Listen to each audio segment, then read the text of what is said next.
ધર્મલોકમાં તુલા રાશિના આપ સૌ જાતકોનું હૃદયપૂર્વક ખૂબ ખૂબ સ્વાગત છે અને આપ સૌની ભીતર બિરાજમાન પરમાત્માને મારા પ્રણામ। શાનદાર શરૂઆત, સફળતાની સોગાદ। જાન્યુઆરી 2026। હા મિત્રો, સમયનું ચક્ર પોતાની ગતિથી સતત ચાલતું રહે છે અને દરેક નવું વર્ષ આપણા માટે એક કોરા કાગળ જેવું હોય છે, જેના પર આપણે આપણા કર્મોની શાહીથી નવી વાર્તા લખીએ છીએ। જ્યોતિષશાસ્ત્રમાં એક ખૂબ જ ઊંડો સિદ્ધાંત છે કે જે રીતે કોઈ બાળકના જન્મ સમયે ગ્રહોની જે સ્થિતિ હોય છે તે જ તેના આખા જીવનનો નકશો નક્કી કરી દે છે, બરાબર? તે જ રીતે વર્ષના પહેલા દિવસે એટલે કે 1 જાન્યુઆરીના સૂર્યોદય સમયે જે ગ્રહોની પંચાયત બેસે છે તે આખા વર્ષનું ભવિષ્ય નક્કી કરે છે। આજે આપણે એ જ રહસ્ય ઉકેલવા જઈ રહ્યા છીએ કે આખરે 2026નું આ વર્ષ આપના તુલા રાશિના જીવનમાં કયા રંગ ભરવા જઈ રહ્યું છે। આ જાન્યુઆરી મહિનો માત્ર એક સામાન્ય મહિનો નથી, પરંતુ આ આવનારા 12 મહિનાનું એક ટ્રેલર છે, એક એવો અરીસો છે જેમાં તમે તમારા આખા વર્ષનું ચિત્ર સ્પષ્ટપણે જોઈ શકશો। સૌથી પહેલા વાત કરીએ તે ઈશ્વરીય આશીર્વાદની, જે આ વર્ષે તમને મળવા જઈ રહ્યા છે। દેવગુરુ બૃહસ્પતિ, જે દેવતાઓના ગુરુ છે અને સૌભાગ્યના કારક છે, તે આ આખા વર્ષ દરમિયાન તમારા ભાગ્યસ્થાન પર બિરાજમાન રહેશે। આને તમે એવી રીતે સમજો કે જાણે તમે એક હોડી ચલાવી રહ્યા છો અને પવનની દિશા પણ એ જ તરફ છે જે દિશામાં તમારે જવું છે। જ્યારે નસીબનો સાથ મળે છે ત્યારે ઓછી મહેનતે પણ પરિણામ મોટા મળે છે। ગુરુની અમૃતમય દ્રષ્ટિ તમારા વ્યક્તિત્વ પર પડી રહી છે, જેનાથી તમારા ચહેરા પર એક અલગ જ તેજ અને આત્મવિશ્વાસ જોવા મળશે। તમારા મનમાં જે પણ જૂની ચિંતાઓ હતી કે સ્વાસ્થ્યને લઈને જે મુશ્કેલીઓ ચાલી રહી હતી, હવે તે વાદળો દૂર થવાના છે।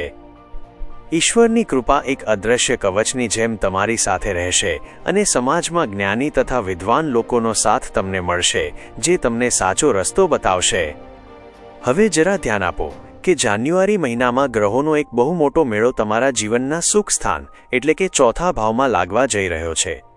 આ એક દુર્લભ સંયોગ છે જ્યારે 4 મોટા ગ્રહો એકસાથે તમારા સુખોને વધારવા માટે એક જ જગ્યાએ એકત્ર થઈ રહ્યા છે। તેની શરૂઆત 12 જાન્યુઆરીથી થશે, જ્યારે સૌંદર્ય અને સુખના દેવતા તમારા રાશિ સ્વામી શુક્રાચાર્ય પોતાનું રાશિ પરિવર્તન કરશે। શુક્રદેવ અત્યાર સુધી પોતાના શત્રુની રાશિમાં હતા, પરંતુ 12 તારીખે તેઓ પોતાના પરમ મિત્ર શનિદેવની રાશિમાં પ્રવેશ કરશે। જ્યોતિષમાં ચોથું ઘર માતાનું ઘર હોય છે, તમારા મકાનનું હોય છે અને તમારી માનસિક શાંતિનું હોય છે। શુક્રનું અહીં આવવું એટલે તમારા ઘરમાં ખુશીઓનું આગમન થવું। જો તમે લાંબા સમયથી તમારા ઘરને સજાવવાનું વિચારી રહ્યા હતા કે કોઈ નવી ગાડી ખરીદવાનું સપનું જોઈ રહ્યા હતા, તો આ સમય એ સપનાને હકીકતમાં બદલવાનો છે। આ સમય તમને એક ઊંડી માનસિક શાંતિ આપશે, જેવી રીતે લાંબી દોડ પછી માણસને ઠંડો છાંયડો મળે છે। શુક્ર પછી બરાબર 2 દિવસ બાદ એટલે કે 14 જાન્યુઆરીએ ગ્રહોના રાજા સૂર્યદેવ પણ આ કતારમાં જોડાઈ જશે। જ્યારે સૂર્ય મકર રાશિમાં પ્રવેશ કરે છે તો આપણે તેને મકર સંક્રાંતિનું પાવન પર્વ કહીએ છીએ। આ સમય અંધકારથી પ્રકાશ તરફ જવાનો છે, કારણ કે સૂર્ય હવે દક્ષિણાયનથી ઉત્તરાયણ થઈ રહ્યા છે। સૂર્ય તમારા માટે લાભના સ્વામી છે અને જ્યારે લાભના સ્વામી સુખના ઘરમાં આવે છે તો તેનો સીધો અર્થ છે કે તમારી ઈચ્છાઓની પૂર્તિ થશે। પરંતુ યાદ રાખો, સૂર્ય રાજા છે અને રાજા જ્યારે કંઈક આપે છે તો તે તમારી યોગ્યતાની પરીક્ષા પણ લે છે।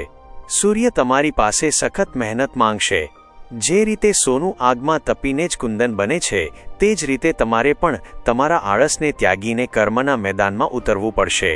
જો તમે સૂર્યની જેમ તપવા તૈયાર છો તો વિશ્વાસ રાખો, આ વર્ષ તમને તે બધું જ આપશે જેની તમે કામના કરી છે। સરકારી કાર્યોમાં કે સમાજમાં માન સન્માન મેળવવા માટે આ સમય સુવર્ણકાળ સાબિત થશે। આ ઉર્જાને વધુ વધારવા માટે 15 જાન્યુઆરીએ ગ્રહોના સેનાપતિ મંગળદેવ પણ આ મંચ પર આવી જશે। મંગળનું અહીં આવવું એક બહુ મોટી ઘટના છે, કારણ કે મકર રાશિમાં મંગળ ઉચ્ચના હોય છે, એટલે કે તેઓ પોતાની સૌથી શક્તિશાળી અવસ્થામાં હોય છે। મંગળ તમારા ધન અને વેપારના સ્વામી છે। જ્યારે ધનનો સ્વામી પોતાની ઉચ્ચ રાશિમાં બેસે છે તો આર્થિક સ્થિતિમાં જબરદસ્ત ઉછાળો આવે છે। જો તમે કરજથી પરેશાન હતા કે પૈસા ક્યાંક ફસાયેલા હતા, તો હવે તે પાછા આવવાનો રસ્તો શોધી લેશે। મંગળ તમારી ભીતર એક યોદ્ધાની ઉર્જા ભરી દેશે। તમે તમારી જૂની સમસ્યાઓ અને સ્પર્ધાઓને કચડીને આગળ વધશો। જે લોકો વેપાર કરે છે તેમના માટે આ સમય વિસ્તારનો છે. તમે તમારા કામમાં એક લીડરની જેમ ઉભરી આવશો અને લોકો તમારા કામ કરવાની રીતની મિસાલ આપશે. આ મંગળ તમને થાકવા નહીં દે અને સફળતાની નવી ઊંચાઈઓ સુધી લઈ જશે. ત્યારબાદ 17 જાન્યુઆરીએ બુદ્ધિ અને વાણીના કારક બુધદેવ પણ આ સભામાં સામેલ થઈ જશે. બુધ તમારા ભાગ્યના સ્વામી છે અને જ્યારે ભાગ્ય અને સુખનું મિલન થાય છે તો જીવનમાં રાજયોગનું નિર્માણ થાય છે. બુધના આવવાથી તમારી નિર્ણય લેવાની ક્ષમતા ખૂબ સચોટ થઈ જશે. તમે ભાવુકતામાં નહીં પરંતુ તર્ક અને બુદ્ધિથી નિર્ણયો લેશો. જો તમે કોઈ રિસર્ચના કામ સાથે જોડાયેલા છો કે કોઈ એવું કામ કરો છો જેમાં ઊંડા વિચારની જરૂર છે તો આ સમય તમારા માટે વરદાન છે. તમે તમારા કરિયર અને જીવનમાં ઊંડાણપૂર્વક ચિંતન કરશો કે કઈ રીતે બહેતરી લાવી શકાય અને આ આત્મમંથન તમને સફળતાના નવા રસ્તા બતાવશે. બુધ તમને તે ચતુરાઈ આપશે જેનાથી તમે મોટી મોટી સમસ્યાનો ઉકેલ ચપટી વગાડતામાં કાઢી લેશો. આ બધાની વચ્ચે આપણે કર્મફળ દાતા શનિ અને માયાવી ગ્રહ રાહુને ભૂલવા ન જોઈએ. શનિદેવ આખા વર્ષ તમારા 6થા ભાવમાં રહેશે જે ખૂબ જ શુભ સ્થિતિ માનવામાં આવે છે. 6થા ઘરનો શનિ શત્રુઓનો નાશ કરે છે અને તમને નોકરીમાં પ્રમોશન અપાવે છે. શનિ તમારી પાસે માત્ર અનુશાસન અને ઈમાનદારી માંગે છે. બીજી તરફ રાહુ તમારા પંચમ ભાવ એટલે કે બુદ્ધિના સ્થાન પર બેઠા છે. રાહુ તમને સામાન્યથી અલગ વિચારવાની શક્તિ આપશે.